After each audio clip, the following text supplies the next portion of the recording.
The judgment of the Supreme Court, which ended the tenure of the 5 governors, which you all have heard about that previously. It's in the news ever since Friday, but started way before then.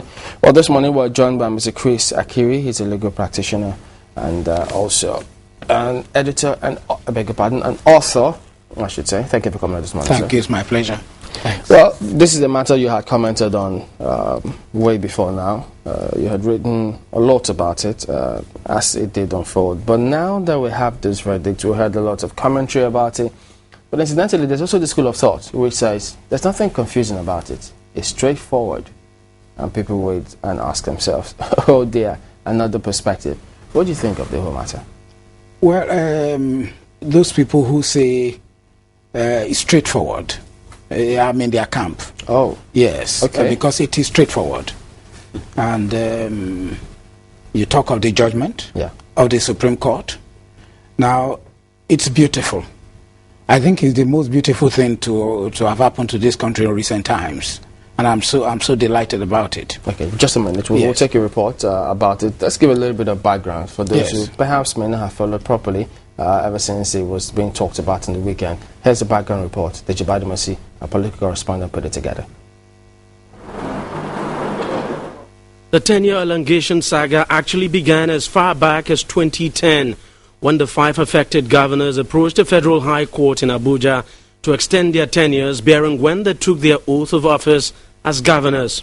All 5 governors had taken part in court-ordered rerun elections after the original elections had been nullified by the court. By February 2011, the Federal High Court agreed with their argument and extended their tenures. In granting the order, Justice Bello cited Section 180, subsection 2 of the 1999 Constitution to fix the expiry dates for Governor Ibrahim Idris of Kogi State as April 9, 2012, Aliyu Wamako of Sokoto State May 8, 2012, Timipre Silva of Bayelsa State May 29, 2012, Murtala Nyako of Adamawa State April 30, 2012, and Leah Limoke of Cross River State August 28, 2012. The judge also ordered INEC to conduct elections in the affected states 60 days to the expiry date of each of the governor's tenure. But INEC, which had by this time issued a notification that it was going to organize governorship election in the affected states in April 2011, appealed against the High Court ruling. That appeal failed, as the higher court upheld the verdict of the lower court. Still not satisfied, INEC headed for the Supreme Court, where the case has now been resolved in its favor. The judgment of the Supreme Court is final because the Supreme Court is supreme. And the Supreme Court's judgment is supreme because it is final. There is no further appeal. It has to be accepted and respected by all Nigerians. Judgment merely says that, look, their terms have ended. But having ended, they cannot just pack and leave the office. The Constitution provides that they can leave office only when a successor emerges. A governor is supposed to be a representative of the people. And the fundamental assumption of our Constitution is that we would have regular change of government, and the setup is that it will be done every 4 years. So the decisions of the 2 lower courts that suggested that governors could be in office for a day more than 4 years were clearly elements of injustice to the people. So it's great news. But the judgment leaves in its wake some bit of confusion, especially in Kogi and Bayelsa states. It is not very unlikely that we may see some people head to court to determine which party primary should be recognized as valid. For instance, in Kogi State, the contention may be which between the PDP primaries held in January 2011 and September 2011 is valid. By the way, both primaries produce 2 different persons as candidates. It is also a similar situation in Bayelsa State, where the January 2011 PDP primary produced Governor Timipre Silva, while the November 2011 primary produced Siriake Dixon as candidate of the PDP. I think, honestly, that Silva will be hard put to say that it is the last primaries, the primaries that was held last year, that is valid, and not the one that was, well, the first one that was held, and not the second one, because he took part in the second primaries. So, a man cannot allow to eat his cake and have it. You cannot reprobate and approbate. He can't blow hot and cold. As for the other 3 states, we are not likely to see any drama, since the incumbent governors there won both primaries of their party. So, the legal fireworks may just be starting for both Bayelsa and Kogi states. So there you have it. But you say straightforward. Yes. How straightforward can this be? How straightforward? Yeah. Because the Constitution is there. Tell us about it. Yeah, the Constitution, let's establish one fact. And the fact is that the Constitution of this country, the citation is actually the Constitution of the Federal Republic of Nigeria, 1999. It is the fundamental law of the land to start with. We call it the Grundnorm, using Kerson's language. We call it the Fonset Origo of the Nigerian legal system, which means it's the highest law.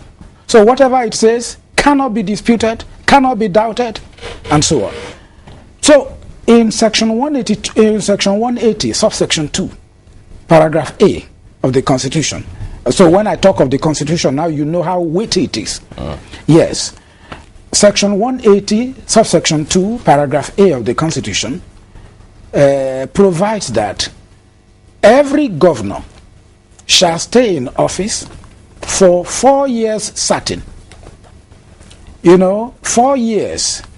And now, dating from the time he took the oaths of office and of allegiance. Now, the 5 governors that we're talking about, and like you correctly stated, I wrote extensively about this one in March this year, when the matter came up. Last year, rather, yes. Rebuking the judgment of Justice Adamu Bello that said, we're talking of retrospectivity. I mean, we are not talking of retrospectivity just because the laws were amended after the event, and therefore the law should not be taken back to what it was when the matter started. Now, the Constitution says every governor shall stay in office up till 4 years from the time he took the oaths of office and the oath of allegiance. Okay. Now, in the case of these 5 governors, they took the oaths of office and of allegiance on May 29, 2007. In other words, by May 29, 2011, they ought to leave the office unless otherwise voted in again. Okay, then. Is it, if the Constitution does not emphasize the fact that people may actually take this oath of office twice? Yes. Is it their own fault? Because that's a stark reality which we have to wake up to. The elections were annulled, they were sworn in again, and then they had to take that oath of office. What were they supposed to have done? Rely on the previous oath of office they had taken? Yes. Continue in office? That's right. Because the law says, if the Constitution ever wanted to say, look, we are providing that 4 years in office certain, unless you are re-elected. However, if there is any need for you to take another oath of office, then you might take it, and time will begin to run from that second oath taken. It would have said so. Okay, but what happens? Because the logic there is that what happens if they never won the re-elections? If they never won the re-elections? Yes. If they never won the re-elections, they would have gone. If a fresh person had come in? The rerun elections, if they didn't win the rerun elections, they would have gone. But the point is that they won, and they were still in office as at the time they won. Everything they did was perfect, just there, still legal. Nobody ever queried what they did while in office and while the rerun elections were being prepared for, and during the rerun elections. Nobody queried all those things. The salary and so on were intact. Nobody queried all of these things. Yeah, but is it the laws made by the state houses of assembly were intact? The contracts awarded were there, so it was like they were in office. In any case, section 180 subsection 2 paragraph A was designed to cure a mischief. That mischief was the possibility of people, of politicians wanting to stay in power permanently. Like we saw in 2006 to 2007, when the whole question of tenure elongation came about. So that one, as it is with section 180 subsection 2, so it is with section 135 subsection 2 paragraph A for the president. So it's just to cure that mischief of people wanting to stay in office. No more, after 4 years, no more. Yes. I was going to say, tell us a little bit about, the Constitution before it was amended to cure that mischief. Because I also remember that, was it sometime in January last year? Yes. Governor Duanga of Delta State went to court also on this particular matter. Yes. And, the court ruled that, because his election took place, I think just the day before he was, before the mischief was corrected or the mischief was cured, yes, he couldn't benefit from the previous constitution before it was amended. Yes. Now, there have been inconsistencies in judicial decisions on this particular issue.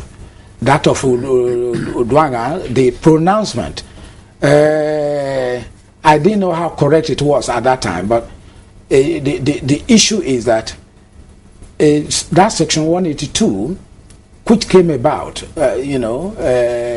which was amended, was amended to spell out the intendment of the draftsmen of the Constitution.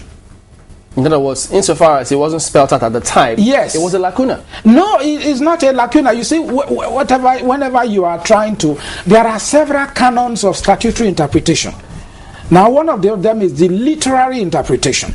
So, where a matter appears before a court, the judge is expected to apply any of the canons of statutory interpretation, and that the literal interpretation or the rules according to jus dem generis or the golden rule or whatever, all of these are there for any judge to. But we are judges in Nigeria, we are not adverting their minds to these canons. There was need for the Constitution to be properly stated so that nobody would have any doubt anymore. But the thing is that whether amended or not amended, the Constitution said after 4 years, no more. But assuming we had looked at the elections itself, I mean, if we look at it at the fact that we had to conduct another election, the fact that the first election was null and void, and they had to, hold another election. Yes. Doesn't that already weaken the premise upon which the governor came to office in the very first instance? Okay, yes, you have a point there. But you see, we have to go by the Constitution, not necessarily by the electoral law. The Constitution would have realized that there might be a rerun election. It should have realized that one. But he didn't say that in the event of a rerun election, then the oath of office originally taken will be null and void if the election is declared null and void, and therefore time will begin to run from the second oath taken. The Constitution did not say that.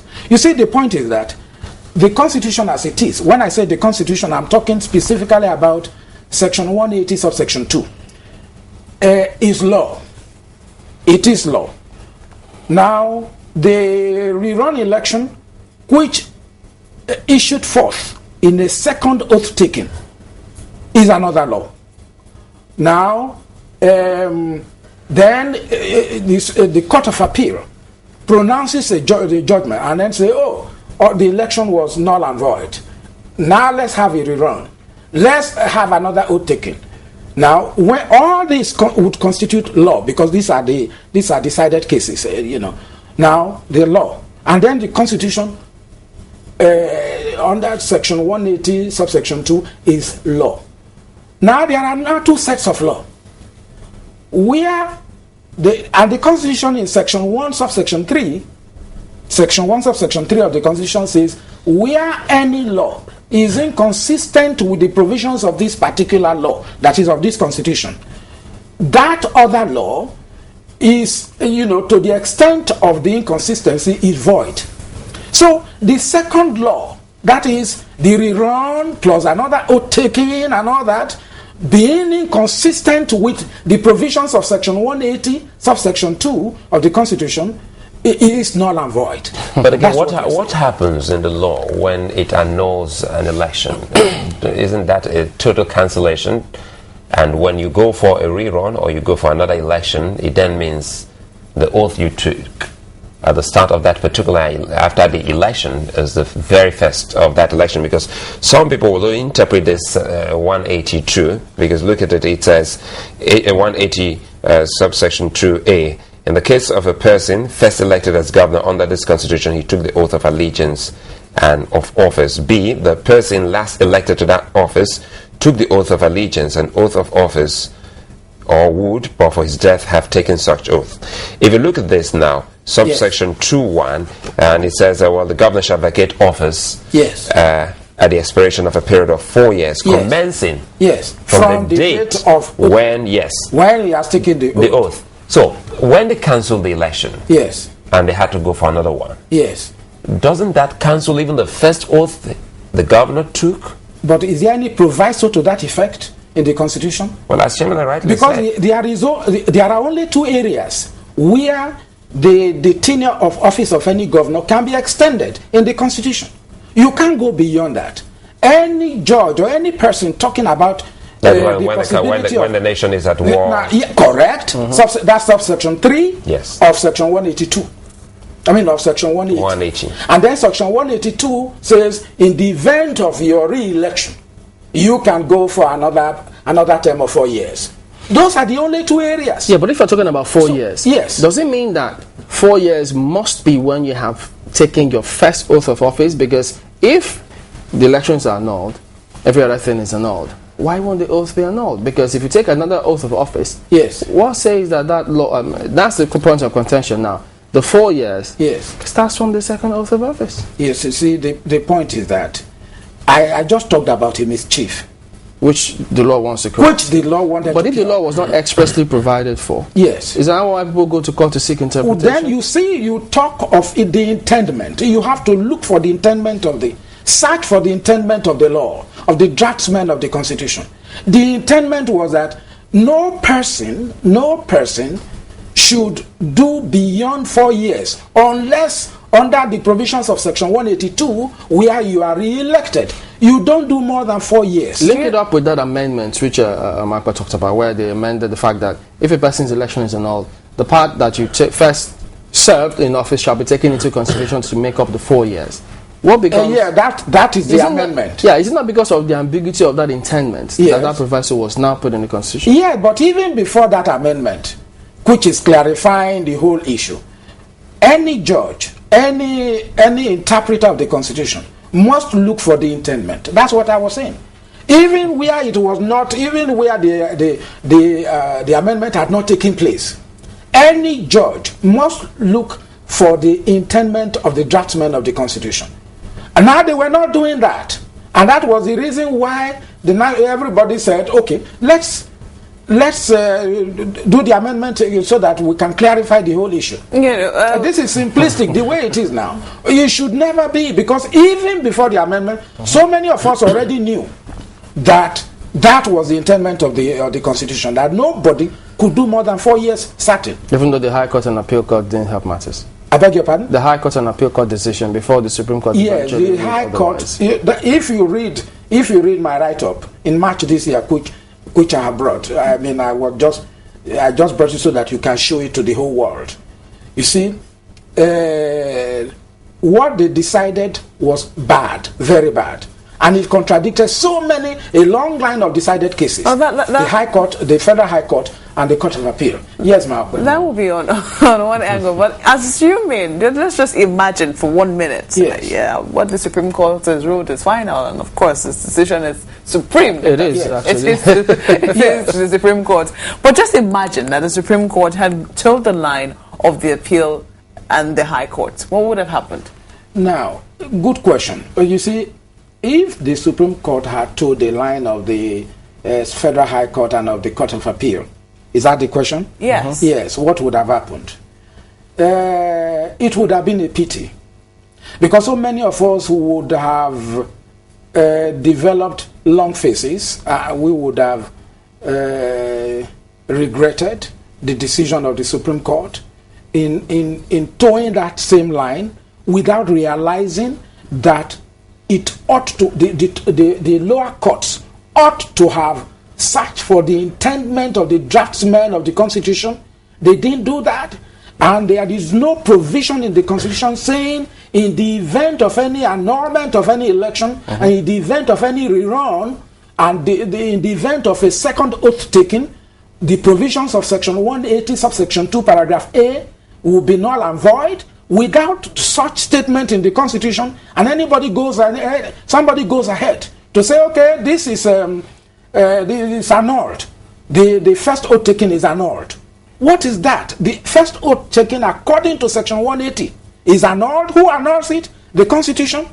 Who annuls it? Let's come down from the legal realm now to the the political realm. Yeah. What would have been the implication, politically?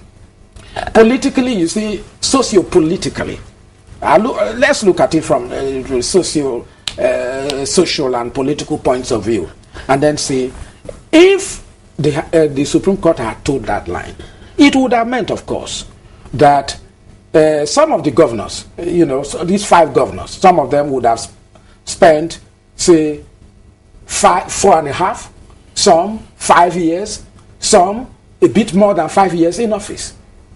Because you see, from May last year to April this year and May this year, in the case of Cross River, to August this year, that would have meant almost spending 6 years in office.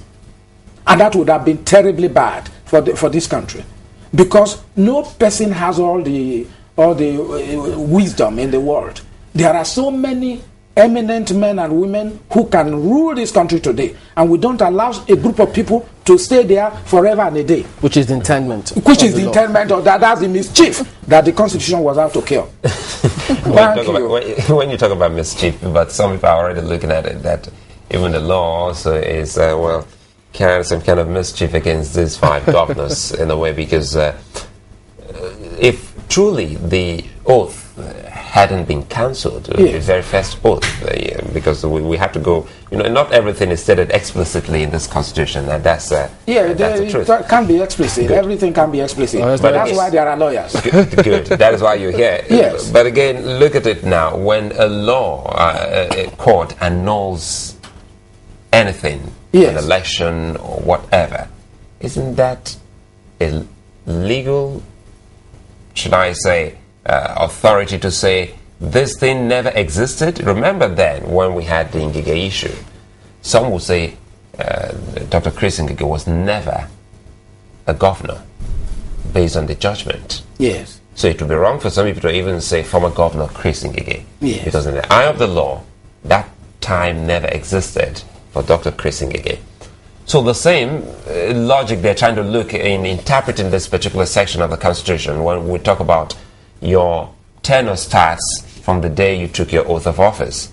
If Mr. A has been told that his elections is a nullity, and he decides to go through that same process again, and he emerges a winner locally, and he decides to take the oath of office again, isn't that the very first step to getting into that seat? The election, the oath of office is taken again, because if truly that first election, which was annulled by the court, and the oath he took subsists, then there wouldn't have been any reason for him to take the oath again after the rerun. Good question. But you see, the thing is this. In the Ngige case, You know, a number of people say, oh, yes, he was never a governor as a result of the decision. But that's playing the ostrich, if you allow me to say. That's playing the ostrich. Why? He was governor, he was not governor. He was governor, he was not governor. I mean, all that 3 years or almost 4 years that he was in office, he performed so many things, socio-economic, political, legal matter functions in that office, all of which were not, none of which was annulled.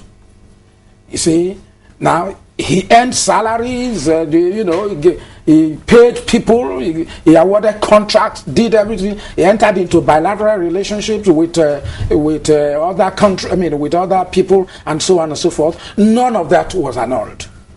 Now, but again, we would like to say, oh no, but he was not a governor. Whereas all that he did as governor are there intact. So what do we say? So he was governor, after a fashion. What about from the point of law? What was he? From the point of view of the law, he might not be called governor, but he was governor nevertheless because he acted as governor during that period. And in any case, if we said he was not governor, when you consider the length of time it takes to adjudicate on electoral matters in this country, like the Ngige matter, for example, which took almost over 3 years. All right. After 3 years, he was not governor. So if he won a rerun, and then you now say, oh, he was not governor, time should begin to run from the second oath taking. Then he would have done at least 7 years in office. As a first term, he would have done 7 years in office. Can't you consider that? He would have just 7 years. 3 years plus 4 years. And still be entitled to a second term. And still entitled to a second term. But so when you add that second term to the first term, that will be 11 years. Akiri, is it a crime that a man is lucky? No, but you can't be lucky. From the perspective of the law? From the perspective of the law, because if you go for that rerun election and you don't emerge the winner, then bad luck to you. But if you have all the luck on your side and you keep winning every time they challenge your election, then every time you took the oath of office should be the start of your 4 years. You see, your luck must be consistent with the provisions of the Constitution. That luck, if there is anything so called, it must be consistent with the provisions of the Constitution. There is nothing like luck. When law comes, the law is the way it is. You see, law is interpreted de lege lata, if you would permit the expression, because this is a very serious thing. Law is interpreted de lege lata. That is the way it is, not de lege ferenda. The way it should be. You see, the way it is, that's de lege lata. The way it should be, that's de lege ferenda. So when the law says this is it, you interpret it as such. So there's no element of luck. If it is not so, it will be interpreted like, oh, this is the way it should have been interpreted. This is the way it should be. No, that's not it. Okay. It should be interpreted the way it is. So do you think that in the light of this judgment now, do you think there's any reason whatsoever for people to seek or lawyers to push for amendments of certain provisions to further strengthen the intent of the Constitution to prevent this kind of ambiguity or argument? No, it's already done. With there is now a new paragraph. It's section 180, subsection 2, paragraphs A, B, C. The C there says, in the event of any rerun, that's the one we correct will be taken into consideration, which was used for the Delta. Correct. That's enough. That should be enough. But for the purposes of maybe scholarly material here, can we cite any precedent, case law, or statutes for this case? Well, these are very novel matters. It's a very novel matter in this country. So, decided cases. Yes, I like that, because you see, law is based on the doctrine of stare decisis, on decided cases. So we're asking for decided cases. You are very much in order, but these are novel matters for which there are no decided cases, either by the Court of Appeal or the Supreme Court. No, So these are new things. So even though this is final, it's understandable why people will always bring it on. Yes, so next time we are going to cite this wonderful Supreme Court decision. Yeah, even if they say, okay, what of that it didn't make any consequential order, that's why they talked about that. What's happening in Kogi State? Now, what's happening in Kogi State, for goodness sake? You see, the Supreme Court did this. It didn't make any declaratory order. There are two types of order. We have the executory order, and then we have the declaratory order. What the Supreme Court made, the order that the Supreme Court made, was sufficiently executory. That is to say, it made this judgment, and then it said this is what must be done by both parties. That is executory. Very quickly, yes. What's your take on Kogi? Who should be in charge? Who should be in charge? It is the Attorney General of the Federation was very right when he directed that the Attorney General of Kogi State should take this thing, because Idris, is that it? No, not Idris. The man who won, Captain Wada's election, the one in which he succeeded, that election in which he succeeded, was based on this thing that the Supreme Court has just annulled, just ruled on. Yes. So, in law, we say ex tupi cosa non oritu axio. No base, any matter that is based on a wrong thing cannot yield a right thing. Even though... So, you see, the election which produced this Wada person was based on this thing that the Supreme Court has just said should not be. So everybody now has to present himself or herself for fresh primaries and new election. And the Constitution under Section 191 says wherever there is any situation such as we are now talking about in all these 5 states, now the Attorney General of the Federation, the Attorney General of the state must act in the place of the governor, must become the acting governor. And that's what the Attorney General of the Federation... So you're also saying that 2 spells out who can take over? Correct.